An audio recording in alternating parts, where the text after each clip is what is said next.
Hi friends, ఈరోజుటి recipe నిమ్మకాయ పచ్చడి. First ఒక డబ్బా తీసుకోండి.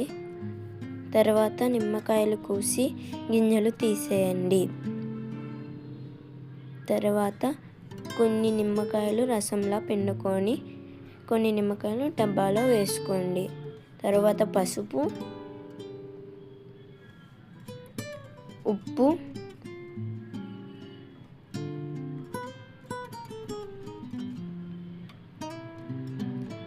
ఇంకా ఇప్పుడు నిమ్మకాయ రసం డబ్బాల్లో వేసుకోండి.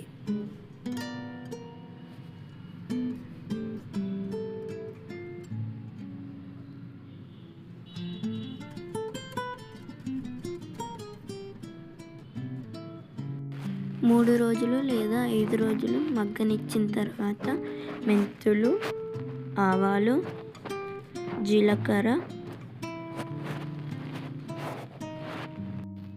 దోరగా వేయించి పౌడర్ పట్టుకోవాలి.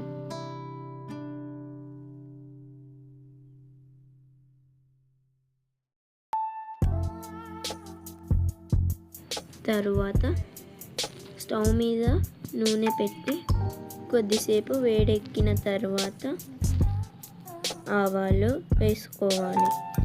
తరువాత కొన్ని ఒలిచిన వెల్లుల్లి వేసుకోవాలి. మగ్గిన నిమ్మకాయల్లో కారం వేసి కలపాలి. ఆ తరువాత ఆవాలు, జీలకర్ర ఇంకా మెంతులు వేయించి పట్టిన పొడిని వేసుకోవాలి. తరువాత ఆవాలు, వెల్లుల్లి వేడి చేసిన నూనెను వేసుకోవాలి. ఇంకా బాగా కలిపి ఒక జార్లో లేదా డబ్బాలో స్టోర్ చేయాలి. 2 రోజులు మగ్గనిచ్చిన తర్వాత టేస్టీ నిమ్మకాయ పచ్చడి రెడీ. ఇంట్లోనే హెల్తీగా చేసుకోవచ్చు. ఒక్కసారి దీన్ని రుచి చూస్తే మళ్ళీ తినాలనిపిస్తుంది. Okay friends, bye. హలో, అప్పుడే వెళ్ళిపోకండి. లైక్ ఇంకా షేర్ ఇంకా సబ్స్క్రైబ్ చేసుకొని వెళ్ళండి. Okay, bye.